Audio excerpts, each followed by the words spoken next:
Hello everyone, welcome back to my channel Shri Gyan. और आज हम कवर करने वाले हैं क्लास 10th की ज्योग्राफी का 7th चैप्टर, जिसका नाम है life line of the national economy. तो हमारे देश की इकोनॉमी का सबसे मेन इंपॉर्टेंट पार्ट्स क्या है, कौन कौन सी ऐसी चीज़ें हैं जो बहुत ज़्यादा महत्वपूर्ण है, हम इसी बात पर आज डिस्कस करने वाले हैं। तो वीडियो को अंत तक देखिएगा, वीडियो बहुत हेल्पफुल होने वाली है। और अगर आप हमारे चैनल पर नए हैं तो प्लीज़ चैनल को सब्सक्राइब कर दीजिए और बेल बटन भी प्रेस कर दीजिए ताकि आपको सबसे पहले नोटिफिकेशंस मिल पाएँ। आप अपने फ्रेंड्स के साथ भी इसको शेयर कर सकते हैं ताकि वो भी इस क्लास का फ्री में फ़ायदा उठा पाएँ। तो अब हम बढ़ते हैं आगे। We use different materials and services in our daily life. हम बहुत सी चीज़ें भी यूज करते हैं और बहुत तरह की सेवाएं भी यूज करते हैं। ठीक है, some of these are available in our immediate surrounding. मतलब कुछ तो हमारे आस पास में ही अवेलेबल होती हैं आराम से, और कुछ जो है वो थोड़ा सा दूर होती हैं या फिर उनको स्पेशल मीट करवानी पड़ती है, मतलब स्पेशली आप उसको ढूंढते हो। ठीक है, गुड एंड सर्विसेज। गुड्स का मतलब यहाँ पर अच्छा नहीं बल्कि गुड्स का मतलब यहाँ पर सामान है। तो गुड्स यानी कि सामान और सर्विसेज यानी कि सेवाएं। Goods and services do not move from supply locate to demand locals on there on. मतलब ये चीज़ें खुद एक जगह से दूसरी जगह मूव नहीं करती हैं। The movement of this goods and services from their supply location, जहाँ ये बन रही हैं वहाँ से जहाँ इसकी ज़रूरत है उस जगह तक ये जाने के लिए किस चीज़ का सहारा लेती है? ट्रांसपोर्ट का, यानी यातायात का। Some peoples are engaged in facilitating this movements. बहुत से लोग कार बस वगैरह चलाते हैं जिससे ये चीज़ें और लोग एक जगह से दूसरी जगह मूव कर पाते हैं। These are known to be traders who make the products come to the consumers by transportations. इनको क्या कहते हैं? ट्रेडर्स, व्यापारी, जो क्या करते हैं एक प्रोडक्ट को एक जगह से कहाँ ले जाते हैं?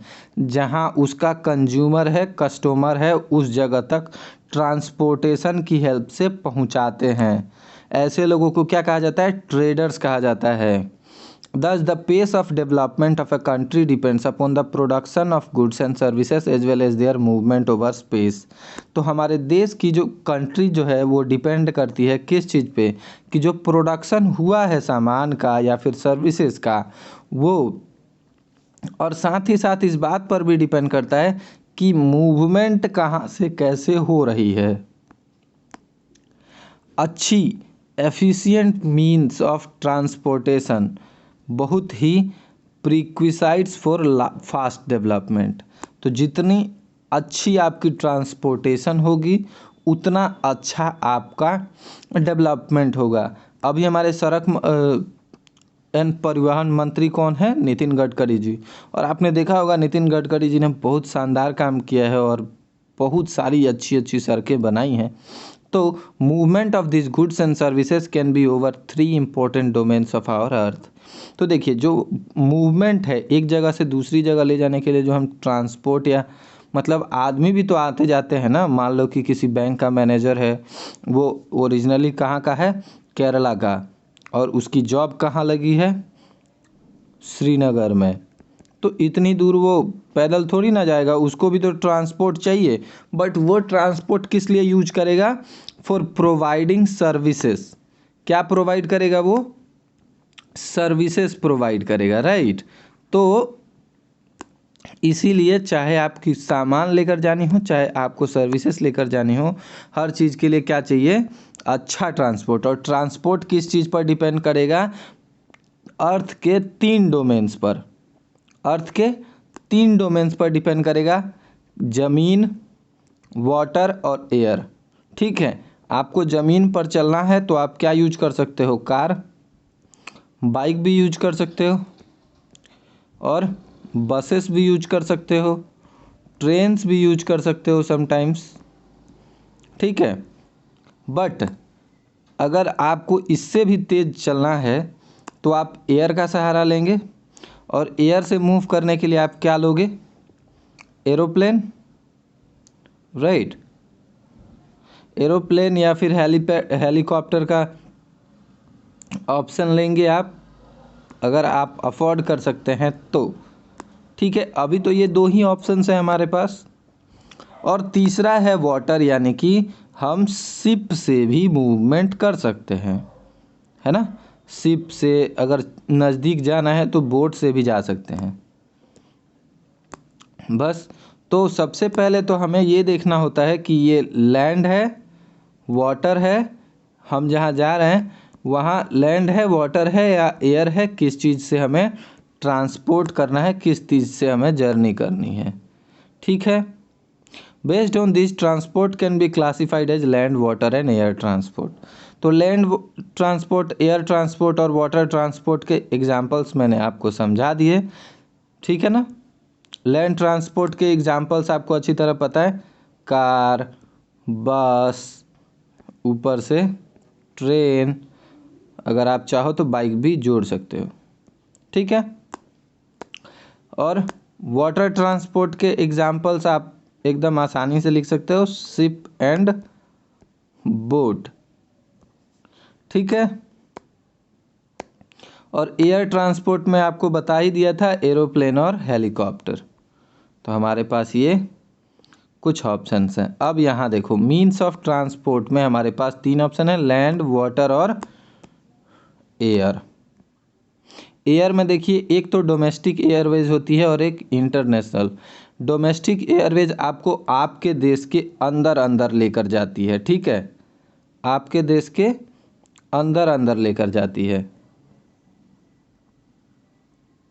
तो अगर आप इंडिया के भीतर ही एक जगह से दूसरी जगह जर्नी करनी है तो आप डोमेस्टिक एयरवेज का यूज कर सकते हो। इंटरनेशनल एयरवेज आपको इंडिया से यहाँ ईरान, इराक, यहाँ पाकिस्तान, यहाँ चाइना, हर जगह लेकर जा सकती है। तो इंटरनेशनल का भी समझ में आ गया। अब देखिए पब्लिक अंडरटेकिंग्स। पब्लिक अंडरटेकिंग और प्राइवेट एयरलाइंस। पब्लिक अंडरटेकिंग्स का मतलब है कि गवर्नमेंट इनिशिएटिव, जिसमें ज़्यादा शेयर किसके पास हो, गवर्नमेंट के पास हो, ऐसे। और प्राइवेट जिसमें कि आपकी खुद की प्राइवेट जेट हो सकती है ना। प्राइवेट जेट आप खुद भी खरीद सकते हो, आप हेलीकॉप्टर भी खरीद सकते हो। तो इसके थ्रू भी आप समझ सकते हो। इनलैंड मतलब अपने देश के भीतर आप रिवर्स में जर्नी कर सकते हो। और ओवरसीज यानी कि ओशियंस के थ्रू एक जगह से दूसरी जगह बहुत सारी तेल की जो कंटेनर्स होती हैं वो आती जाती हैं। और रोडवेज में तो आप देख ही सकते हो, रोडवेज में कार और बाइक्स हैं, रेलवे हैं और पाइपलाइंस है। पाइपलाइंस के थ्रू सामान पहुंच जाता है। जैसे कि आसाम में जो तेल निकलता था उसको कहाँ भेजा जाता था रिफाइन करने के लिए, ये आप मुझे कमेंट करके बताएंगे। ठीक है, तो अब हम बढ़ें आगे। ये देखिए, एक्सपांडेड फार एंड वाइड। तो अब ये धीरे धीरे क्या हो रहा है, एक्सपांड होता जा रहा है। Today the world has been converted into a large village. आज क्या है, पूरी दुनिया एक छोटा मतलब बड़ा सा गांव बन गई है। क्यों? क्योंकि पहले गांव में, एक गांव से दूसरे गांव में जितनी जाने के लिए मेहनत करनी पड़ती थी, जितना समय लगता था, उतना ही आज एक देश से दूसरे देश में जाने में वक्त लगता है। ठीक है, और ये सब संभव हो पाया है एक अच्छी और तेज मूव करने वाली ट्रांसपोर्ट की मदद से। ठीक है, transport has been able to achieve this with the help of equally developed communication system. लेकिन ये ट्रांसपोर्ट तब तक अच्छी तरह सक्सेस नहीं हो पाता जब तक हमारे पास उतना ही डेवलप्ड कम्युनिकेशन सिस्टम ना हो। कम्युनिकेशन सिस्टम क्या करता है, एक जगह से दूसरी जगह मैसेज पहुंचाने में सक्षम होता है। जैसे कि आज का हमारा फ़ोन। ठीक है, तो मोबाइल फ़ोन जो है वो इस काम को बहुत अच्छे से कर लेता है। Therefore, transport, communication and trade are complementary to each other. Transport, communication and trade, सामान एक जगह से दूसरी जगह जा रहा है, लेकिन आपको बीच में कुछ हो जाता है। ठीक है, तो अगर आपके पास अच्छा कम्युनिकेशन नहीं है तो वो ट्रांसपोर्ट काम नहीं कर पाएगा। आप रास्ता गुम हो सकते हो, आपकी गाड़ी खराब हो सकती है और आपका रास्ते में ही सामान सड़ जाएगा। अगर आपका मान लो कि आपका फ़ोन अच्छे से काम करता है, तो आपने अपने एक फ्रेंड को बोला कि भाई प्लीज़ यार, एक सिर्फ मेरा गाड़ी का टायर पंचर हो गया है, तो एक जो एक्स्ट्रा घर पे मेरे टायर पड़ी हुई है वो लेके आ जा फटाफट। और अगर वो लेके आ जाता है तो आपका पूरा पैसा बच जाएगा, राइट। तो यहाँ कम्युनिकेशन बहुत ज़्यादा इम्पोर्टेंस रोल प्ले करता है। और उसी तरह से साथ ही साथ ट्रेडर्स जो है, उसका सामान सही से नहीं पहुंचेगा तो इसको भी नुकसान होगा, है ना। तो ट्रांसपोर्ट के लिए कम्युनिकेशन ज़रूरी है और ट्रेडर के लिए ट्रांसपोर्ट। तो तीनों एक दूसरे के साथ क्या है, जुड़ी हुई हैं और एक दूसरे से रिश्ता रखते हैं। Today India is well linked with the rest of the world despite its vast size. Bharat इतना बड़ा होने के बावजूद पूरे दुनिया से अच्छी तरह जुड़ा हुआ है। इतनी सारी डाइवर्सिटी यानी कि विविधता है, अलग अलग तरह के लोग हैं, अलग अलग जाति के, अलग अलग मतलब कल्चर के, अलग अलग धर्म के, फिर भी अलग अलग भाषा बोलते हैं। देखो डाइवर्सिटी एंड लिंग्विस्टिक मतलब अलग अलग लैंग्वेज बोलना, अलग अलग सोशल कल्चर, कोई हिंदू, कोई मुस्लिम, कोई क्रिश्चियन, कोई सिख, ठीक है ना। ढेर सारी हमारे पास कल्चर भी है और प्लूरालिटी है, फिर भी हम क्या कर पा रहे हैं, भारत एक अच्छा एक दूसरे से लिंक्ड कंट्री है। भारत में एयरवेज, रेलवे और वाटरवेज खूब अच्छा है। कम्युनिकेशन का एक माध्यम न्यूज़पेपर, रेडियो, टेलीविज़न, सिनेमा और इंटरनेट भी है। अच्छा, न्यूज़पेपर कैसे है वो समझ लेते हैं। अब आप कहोगे कि सर न्यूज़पेपर से कम्युनिकेशन कैसे होता है। न्यूज़पेपर के थ्रू जब हमें पता चलता है, आपने वेदर फोरकास्टिंग का नाम सुना होगा, ठीक है। तो वेदर फोरकास्टिंग में क्या होता है कि न्यूज़ में लिखा होता है कि कल 10 AM को बारिश होगी, ठीक है। तो अगर हमें ट्रांसपोर्ट के लिए कहीं जाना है तो हम सोचेंगे कि 10 बजे से पहले ही निकल जाएं, 7 बजे निकल जाएं, ताकि 10 बजे तक जगह पर पहुंच जाएं, वरना रास्ते में बारिश मिलेगी और हम गीले हो जाएंगे अगर बाइक से जा रहे तो हो गया ना। इस वेदर की कम्युनिकेशन स्किल्स की वजह से जो आपने न्यूज़ पढ़ी उसकी वजह से क्या हो गया, आप समय मतलब वेदर का फ़ायदा उठा पाए। ठीक उसी तरह टेलीविज़न से पता चल जाता है कि आज किसने किससे शादी करी, कहाँ देश में, जैसे अफ़गानिस्तान में इतना बड़ा कांड हो रहा है, ठीक है। अफ़गानिस्तान पर तालिबान ने हमला कर दिया, तो ये बात हमें कौन बता रहा है, हमारा टेलीविज़न ही तो बता रहा है, ठीक है। सिनेमा हमारा इंटरटेनमेंट का साधन तो है ही, बट कुछ अच्छे मैसेजेस भी पहुंचाता है, जैसे कि आमिर खान का 3 इडियट वाला मूवी 3, ठीक है। तो वो कहता है ना कि सर्टिफिकेट्स पे ध्यान मत दो, नॉलेज पे ध्यान दो। तो यही सारी चीज़ें हैं कि एक अच्छा मैसेज पहुंचाने के लिए हम सिनेमा का भी फ़ायदा उठाते हैं। और मैसेज पे आप आजकल पता होगा व्हाट्सएप, ट्विटर और पता नहीं क्या क्या है, इंस्टाग्राम, बहुत सारी चीज़ें हैं जिनसे हम एक दूसरे के साथ बहुत ही जल्दी भारत के किसी भी कोने में बात कर सकते हैं, राइट। तो देखिए ये सब कुछ भारत की सोशियो इकोनॉमिक प्रोग्रेस में काफ़ी अच्छा कंट्रीब्यूशन करती है, योगदान देती हैं। The traders from local to international level have added to the vitality of its income. मतलब एक लोकल व्यापारी से लेकर भारत के मतलब दूसरे व्यापारी जो इंटरनेशनल लेवल पर दूसरे देशों में व्यापार करते हैं, उनके साथ भी बहुत अच्छा योगदान मिला। It has enriched our life and added substantial growth to amenities and facilities for the comfort of life। हमें जीवन में सुख सुविधाओं के लिए जिस किसी चीज़ की ज़रूरत है, इन सब चीज़ों को पूरा करने में इसका बहुत बड़ा योगदान रहा। आज हम इस चैप्टर में यही पढ़ने वाले हैं कि you will see how modern means of transport, modern मतलब क्या है ट्रांसपोर्ट का, ठीक है। और कम्युनिकेशंस कैसे हमें लाइफ लाइन प्रोड्यूस करती हैं, हमारी एक तरह से जैसे दिल हमारा धड़कता रहता है तभी हम जिंदा रहते हैं, उसी तरह से ये सारी चीज़ें जो काम करती रहती हैं सही से, तभी देश की इकोनॉमी अच्छे से काम कर पाती है। तो यही सारी चीज़ें हम समझने वाले हैं। अगर हमें बहुत अच्छी तरह व्यापार करना है, जैसे मतलब यहाँ देखिए एविडेंट है, ये सबूत है कि एक बहुत ही अच्छा नेटवर्क किस चीज़ का, ट्रांसपोर्ट और कम्युनिकेशन का क्या है, क्या करता है, prerequisites for local and national and global trade.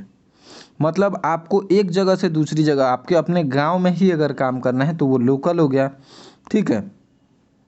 अगर आपको नेशनली देश के भीतर काम करना है तो, या फिर अगर आपको पूरी दुनिया में व्यापार करना है तब भी तीन चीज़ों की ज़रूरत पड़ेगी, ट्रांसपोर्ट। अगर मान लो कि किसी गांव में एक फ्लावर वास बनता है, ठीक है, ये फ्लावर वास है, यहाँ फ्लावर लगे हुए हैं, तो इस तरह का फ्लावर वास है जो एक गांव की बहुत खास है। इस गांव में जैसा फ्लावर वास और कहीं नहीं मिलता है। तो इसको सबसे पहले तो आपको इस गांव के लोग खरीदेंगे, तो ये गांव के लोग जब खरीदेंगे तब ये क्या होगा, लोकल होगा, ये लोकल रहेगा।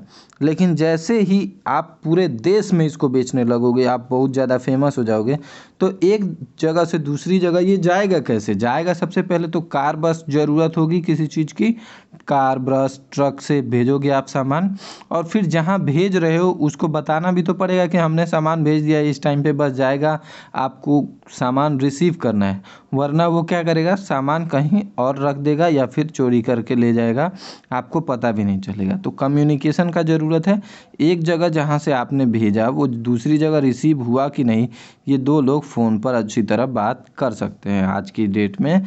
और इसी तरह से ग्लोबल ट्रेड, जब आप इसी कलर्स को, आप इसी फ्लावर भेस को मतलब इंडिया से अमेरिका भेज रहे हो, ठीक है, इंडिया से अमेरिका भेज रहे हो, तो क्या करोगे, अमेरिका में जो आपका ख़रीदार है सबसे पहले तो आप उसको बताओगे कि ये फ्लावर वास कितना मेहनत से बनता है, इस पे कितनी खास कारीगरी की जाती है, इसमें मतलब कोई भी फूल का पौधा जो है वो मरता नहीं है, ऐसे बहुत सारी बातें उसको बताओगे।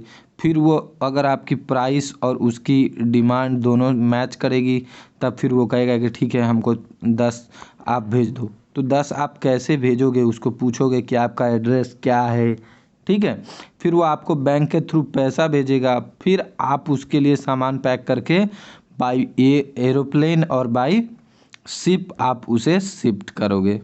तो इतनी लंबी प्रोसेस से एक सामान ग्लोबली ट्रेड हो पाता है। तो इतनी लंबी प्रोसेस को फॉलो करने में हमारा ट्रांसपोर्ट और हमारा कम्युनिकेशन बहुत ही इम्पोर्टेंट रोल प्ले करता है। आई होप आपको ये बहुत अच्छे से समझ में आ गया होगा, राइट। अब हम ट्रांसपोर्ट की बात करें तो सबसे पहले हम बात करेंगे रोडवेज की, ठीक है, सड़कों की बात करेंगे। देखिए इंडिया में one of the largest road network है भारत में, ठीक है, और ये कितना है, लगभग 56 लाख किलोमीटर, कितना, 56 lakh kilometre.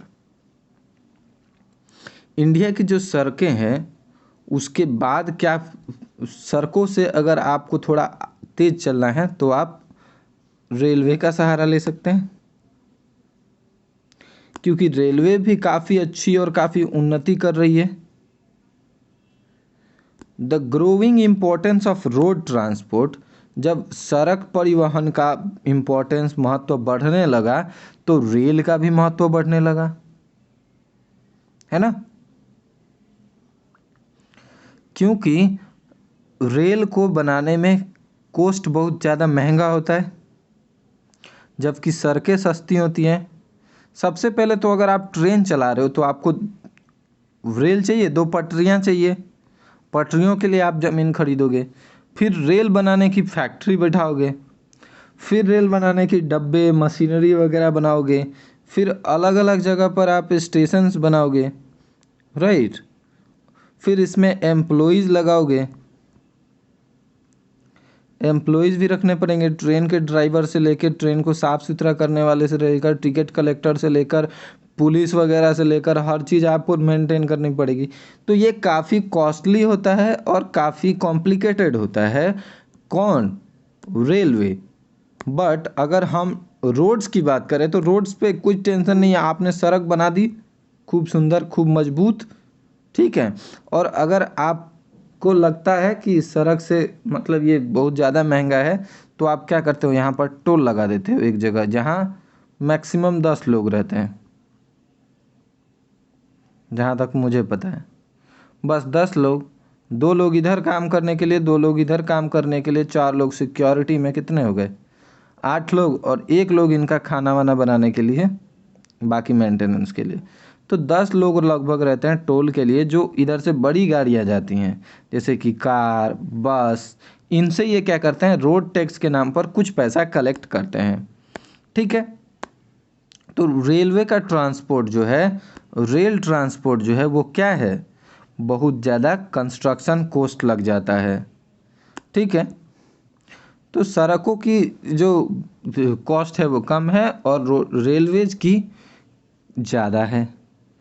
Roads can traverse comparatively more dissected and undulating topography, मतलब सड़कें अलग अलग, मान लो यहाँ पहाड़ है, इधर उधर कुछ भी, तो वो अलग अलग जगह से अलग अलग तरह की सुविधाएं देखकर निकाली जा सकती हैं।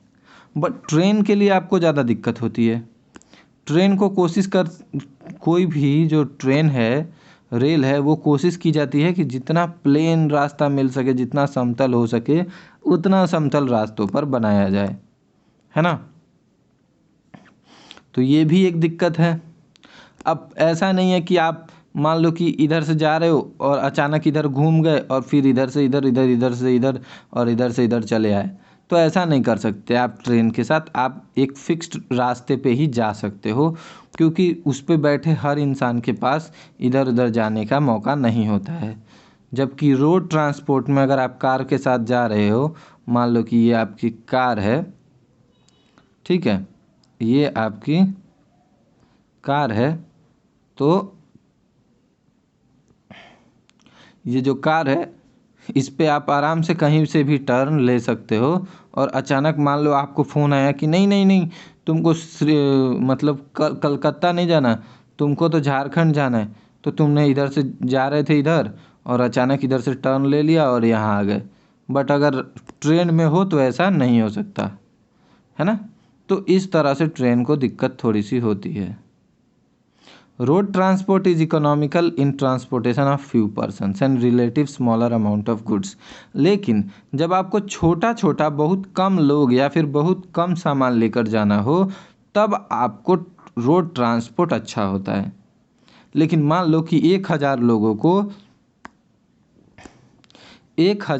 को सिर्फ और सिर्फ एक ही जगह जाना है और वो सब जाना चाहते हैं कोलकाता, चलो, या फिर आसाम मान लो, ठीक है। आपको जो भी फेवरेट हो वो आप मान लेना, कोलकाता, आसाम या फिर बिहार, ठीक है। तो आप कोलकाता मतलब 1,000 लोगों को कहाँ जाना है, बिहार जाना है, 1,000 लोगों को कोलकाता जाना है और 1,000 लोगों को आसाम जाना है। तो आप ट्रेन पकड़ो और डायरेक्ट ट्रेन से चले जाओ बिहार, या फिर बिहार डायरेक्ट कोलकाता या फिर डायरेक्ट आसाम। आपको कोई टेंशन लेने की ज़रूरत नहीं है, आराम से टिकट कटाओ, चुपचाप अपने सीट पे सो जाओ और पहुंच जाओ कलकत्ता, बिहार, जहाँ भी जाना है। तो इसका मतलब है कि जब आपके पास बहुत ज़्यादा सामान हो, ठीक है, इन मान लो कि 1,000 लोगों की जगह 1,000 क्विंटल 1,000 क्विंटल का सामान लेकर जाना है, तब भी आप क्या करोगे, ट्रेन पर लोड कर दिया और ट्रेन आराम से खींच के ले जा रही है। जबकि 1,000 क्विंटल के लिए बहुत बड़ा एक कंटेनर चाहिए होगा आपको, है ना। छोटी मोटी गाड़ी से इतनी लंबी रात यात्रा तो संभव नहीं हो पाएगी। तो ये कुछ डिफरेंसेस हैं जिसकी वजह से कभी कभी रेलवे का भी अपना अलग इम्पोर्टेंस होता है, जब आप सामान बहुत ज़्यादा लेकर जाते हो। जब आप रोड ट्रांसपोर्ट आपका फॉलो करते हो जब कम लोग हों या फिर कम सामान हो, स्मॉलर अमाउंट ऑफ गुड्स हो, या फिर छोटी दूरी तय करनी हो, तब आप क्या करोगे, रोड से जाओगे। जब लंबी दूरी तय करनी हो, सामान ज़्यादा ले जाना हो, तब आप क्या करते हो, रेलवे का सहारा लेते हो, ठीक है। It is provides it also provide door to door services, the cost of loading and unloading is much lower. तो क्या होता है कि एकदम सड़क आपके घर तक आ जाती है तो थोड़ा सा सुविधा हो जाता है। Road transport is also use as a feeder to other modes of transports, मतलब रोड ट्रांसपोर्ट के मदद से ही दूसरी ट्रांसपोर्ट तक आप जाओगे।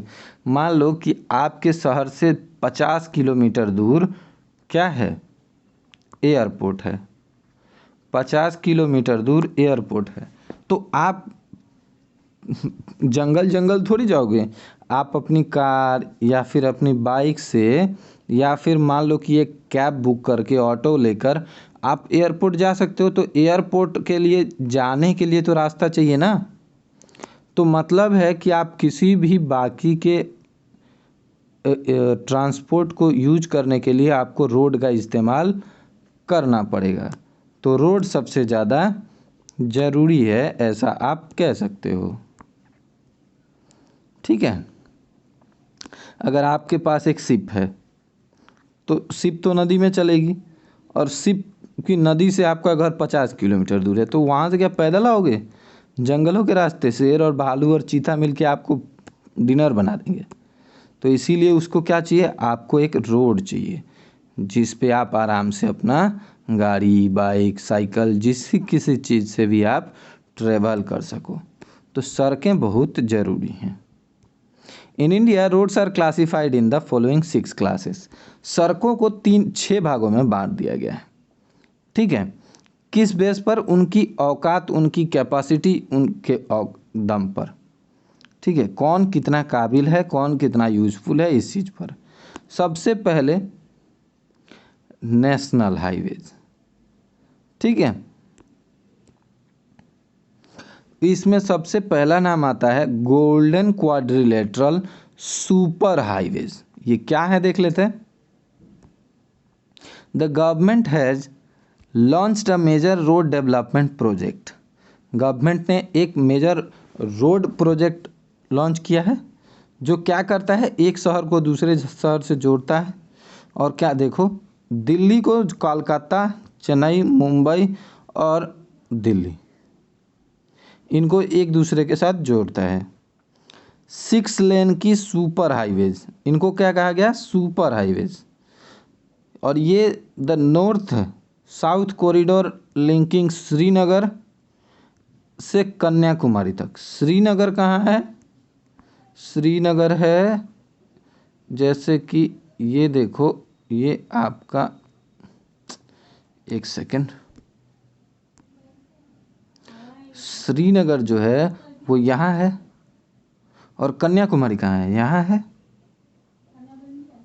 तो कन्याकुमारी से कश्मीर तक और अरुणाचल प्रदेश से राजस्थान तक।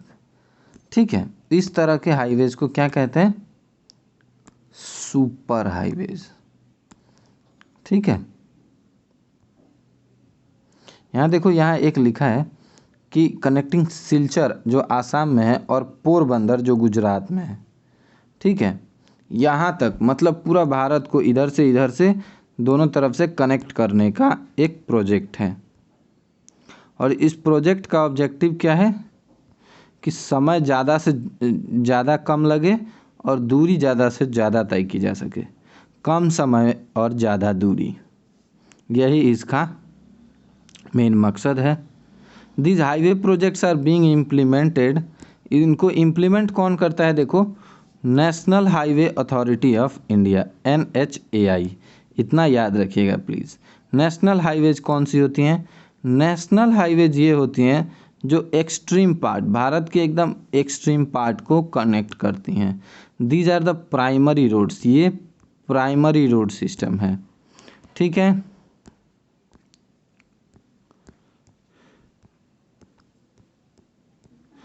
Lead and maintenance by central public work department. तो CPWD central public work department जो है इस नेशनल हाईवे का ध्यान रखती है। A number of major national highway run in north south and east west directions. मतलब नॉर्थ से साउथ, ऊपर नॉर्थ से नीचे साउथ, और ईस्ट से वेस्ट की ओर जर्नी करती हैं ये मेनली। ये मुख्य मतलब द हिस्टोरिकल शेर शाह सूरी मार्ग is called national highway number 1। तो नेशनल हाईवे नंबर 1 को शेर शाह सूरी मार्ग भी कहा जाता है, कि याद रहेगा। बिटवीन दिल्ली एंड अमृतसर, और ये कहाँ से कहाँ जाता है? दिल्ली टू अमृतसर, ठीक है, दिल्ली से अमृतसर तक जाता है शेर शाह सूरी मार्ग या फिर नेशनल हाईवे नंबर 1, प्लीज़ याद रखिएगा।